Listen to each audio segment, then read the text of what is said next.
Oke guys, saya ucapkan terima kasih sudah menonton video ini. Jangan lupa subscribe karena subscribe itu gratis. Terima kasih, selamat menyaksikan videonya.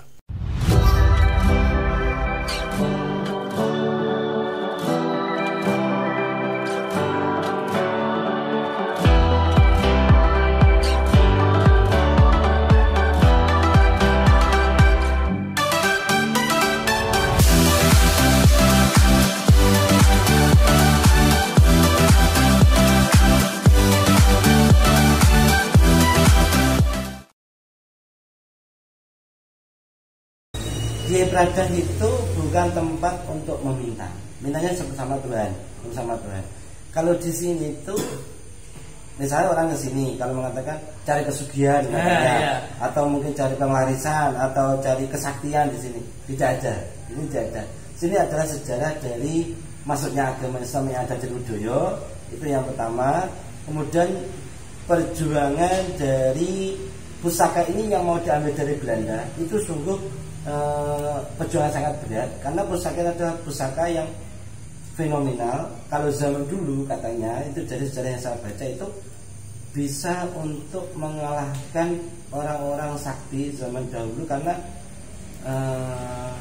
apa ya namanya, khodam yang ada di pusaka ini itu sangat sakti gitu loh, bisa untuk mengalahkan khodam apa seperti itu. Jadinya pusaka di sini kalau diminta pesugihan ya nggak bisa. Kalau di sini itu yang sangat saya rasakan di sini itu, kalau orang ke sini itu misalnya berdoa itu lebih cepat dikabulkan. Itu yang aneh.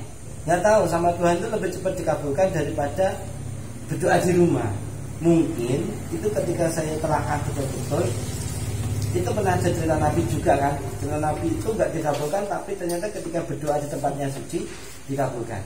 Nah di sini mungkin aja, tapi saya tidak mengatakan pasti ya, jangan pasti. Tapi orang kesini itu ketika saya menjadi juru kunci itu hampir 90% doanya cepat dikabul sama Allah. Iya, cepat dikabul. Itu yang aneh, sangat aneh sekali. Mungkin tempatnya yang suci seperti itu. Iya, makanya banyak orang berdoa di sini. Iya, berdoa sini. Tetap saya tekankan, mintanya sama Allah atau sama Tuhan. Kalau agama mereka saya Islam, minta sama Tuhan. Nah, kalau Islam sendiri saya tekankan minta sama Allah, mintanya di sini. Tapi setelah saya rasakan sendiri ketika saya menjadi sekitar 4 tahun ini ya, 4 tahun ini, itu hampir 90% orang yang datang ke sini dan berdoa dikabulkan sama Allah. Dan itu cepat sekali. Bahkan ada yang aku bilang dikabul. Bisa dokter gini aja. Ada orang jual tanah, mau jual tanah tapi nggak laku. Kemudian beliau datang ke sini, berziarah ke sini, dan saya suruh untuk berdoa sama Allah. Itu 1 bulan kemudian datang ke sini lagi dan mengatakan beliau tanah sudah laku. Ya Allah, kok secepat itu. Tapi ketika berdoa di rumah, dia sudah berdoa di rumah ya, itu hampir 6 tahun nggak laku. Iya. Contoh yang kedua, cari jodoh. Nah, kalau cari jodoh itu tidak sama. Nggak dapat jodoh, berdoa di sini, insya Allah dapat jodoh. Juga putra, mungkin belum punya putra, berdoa sini, insya Allah nanti nggak tahu kapan dapat putra. Itu yang saya sendiri nggak bisa melogika. Kenapa orang yang berdoa di sini itu lebih cepat dikabulkan daripada berdoa di rumah sendiri ya, seperti itu. Nah, di sini ya itu bukan mitos. Kalau saya rasakan bukan mitos, karena saya jadi kunci dan mengetahui sendiri. Orang berdoa sini saya tanya, Pak minta apa, ini. 1 bulan kemudian datang ke sini tuh. Ada banyak yang mengatakan bahwa setelah berdoa di sini tuh kebanyakan berhasil gitu ya Pak? Iya, hampir 90% berhasil. 90%. Iya, sama Tuhan, sama Allah dikabulkan. Tapi kalau berdoa di rumah kan enggak, kenapa gitu kan? Itu berbeda. Atau mungkin kurang khusyuk atau gimana? Iya, itu mungkin itu privasi masing-masing. Iya. Jangan masing-masing juga. Kalau saya di sini menekankan jangan sampai kalau ziarah ke sini salah niat, jangan sampai salah niat. Tetap mintanya sama Allah, karena kalau Allah sejatinya di sini adalah perjuangan dari agama Islam. Nah, seperti itu. Jadi kan bukan untuk orang mencari kesaktian atau apalah, itu berarti salah dari masyarakat sendiri ya. Bukan. Nah, tempat sini untuk orang yang berdoa, memang untuk benar-benar berziarah. Ya, munajat sama Allah, tempatnya di sini ya. Kalau untuk mencari kesaktian bukan di sini. Bukan di sini. Iya, betul.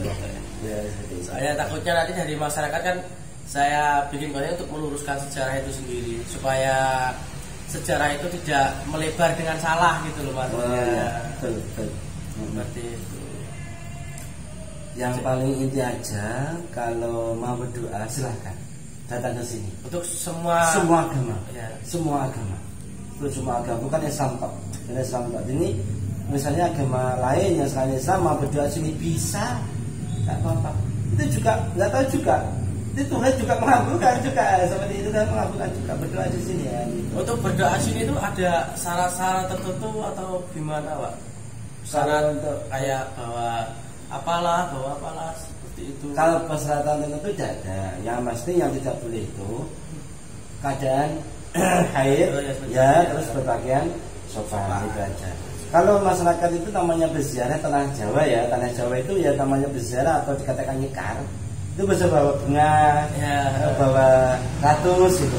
Itu kalau kadang-kadang orang Islam sendiri salah menafsirkan.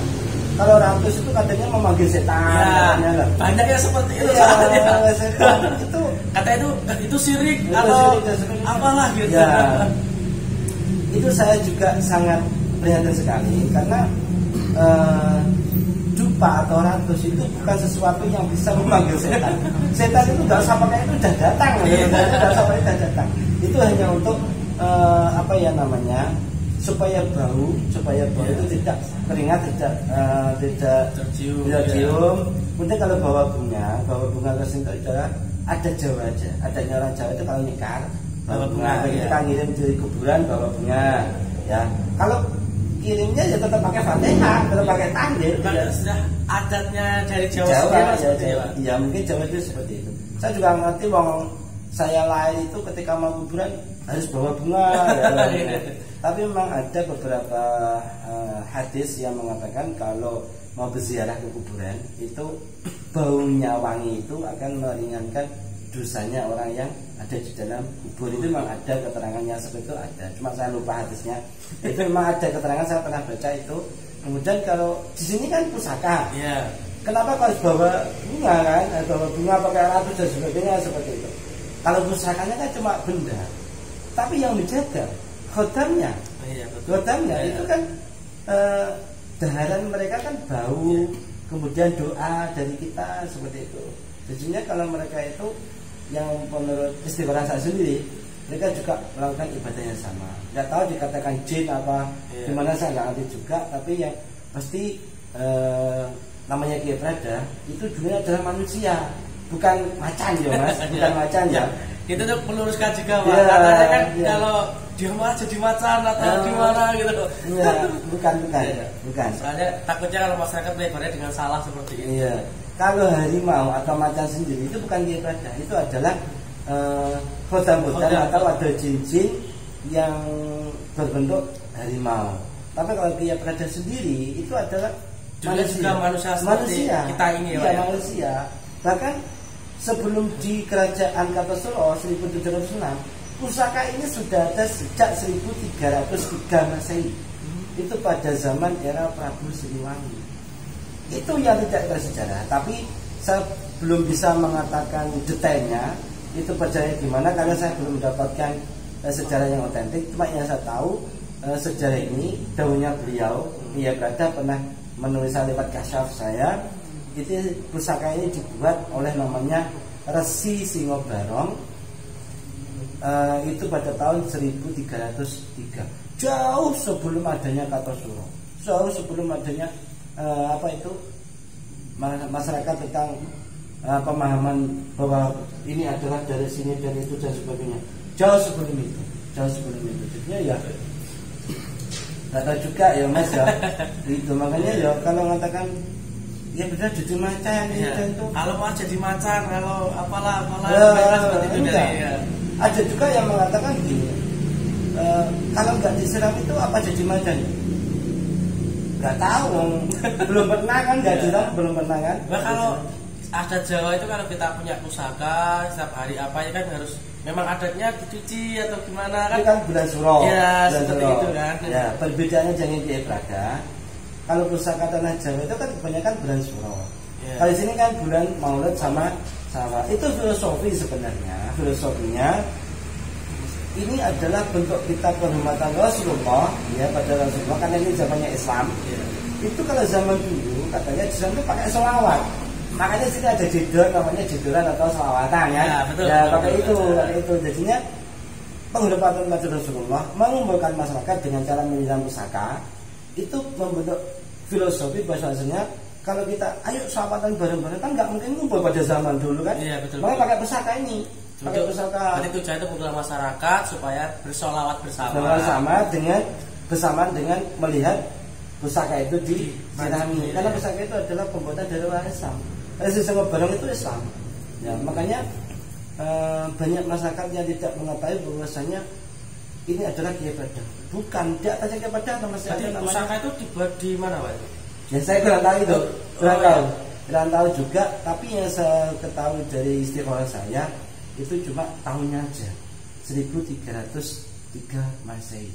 Ketika saya melihat 1303 Masehi itu pada eranya Prabu Siliwangi. Tapi maaf saya belum bisa mengatakan karena takut salah juga ya. Takut salah juga belum mengetahui sejarah sebenarnya. Karena saya tahu pokok pusaka ini dibuat 1303 dan bagaimana perjalanannya bisa sampai ke Kartosuro itu saya juga minta maaf tidak bisa menerangkan karena saya juga belum mengetahui sejarah sekarang adalah seperti itu.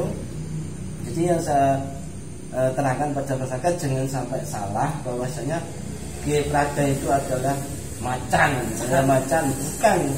Minta darah, ya. Ada yang katanya Kiai Prada itu harus darah dan harus minum darah. Enggak ada.